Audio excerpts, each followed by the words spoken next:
Aujourd'hui, nouvelle vidéo dans la série Avant-Terre. Je vais vous parler de la chaîne YouTube de quelqu'un qui s'appelle Annick Brabant.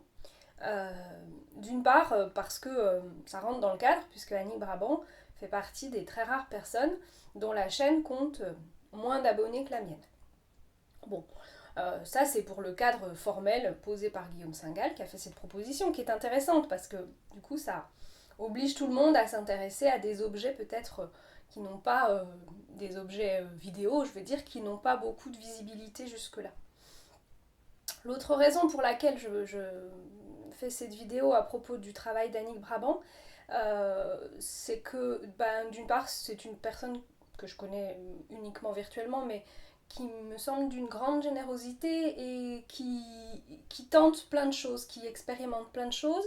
Et je partage avec elle quelque chose d'un peu particulier, c'est une irrégularité. Le fait d'être là à certains moments et puis de disparaître à d'autres. En tout cas, Annick disparaît par moments des réseaux sociaux, elle l'annonce toujours, et puis parfois elle reparaît. Et quand elle n'est pas là, on sait qu'elle est au travail, mais sur des projets dont on n'a pas forcément le détail.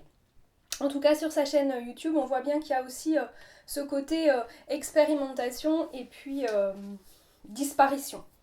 Elle fait plusieurs tentatives avec des lectures qui sont tout à fait intéressantes, notamment dans le choix des textes, d'une part, et aussi dans l'évolution qu'on voit dans la forme de la lecture.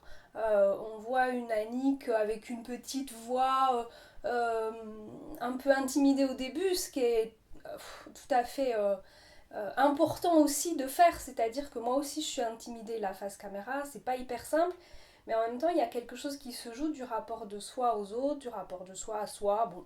Et puis on voit quelque chose qui s'affirme au fil de 4 ou 5 vidéos, et une voix qui devient beaucoup plus posée, qui montre davantage de variété, et voilà, je trouve ça chouette. Et puis encore une fois, les textes sont très bien choisis, et Annick, ce serait bien que tu continues à nous lire des extraits. L'autre partie de la chaîne, c'est des vidéos poèmes. Et alors là, pour moi, c'est tout à fait magique.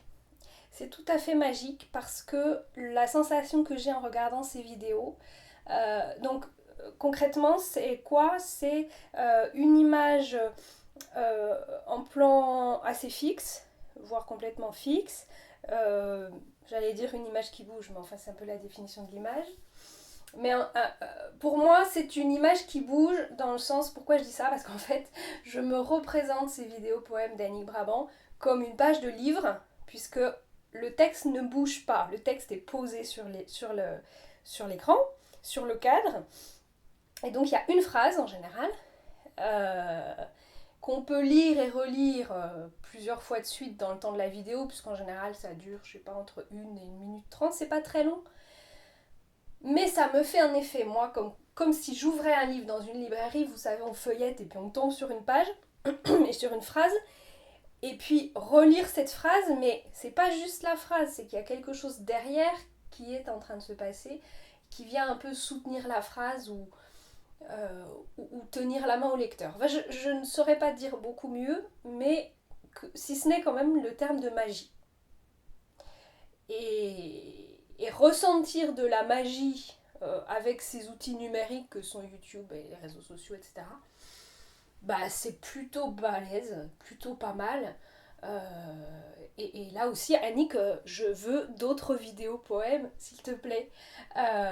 Et je pense que c'est vraiment un choix intéressant que celui-là, et une piste à creuser, parce qu'il y a la fixité du texte, la mobilité de l'image, mais en même temps le plan est fixe. Donc il y a quelque chose qui se joue aussi entre le mouvement et l'arrêt. Euh, et qui nous produit, il me semble, des sensations nouvelles, différentes de celles qu'on a avec la lecture ou de celles qu'on a avec quelqu'un qui dit un texte. On est dans autre chose, dans quelque chose qui s'invente aussi. Et ça, c'est très beau. Donc, allez voir la chaîne d'Annick Brabant, et peut-être que si on l'encourage à recommencer, elle aura envie de prendre du temps pour ça. C'est du temps, c'est du boulot, c'est de l'engagement. C'est vrai que c'est pas facile d'équilibrer avec les autres projets. Bon, on verra.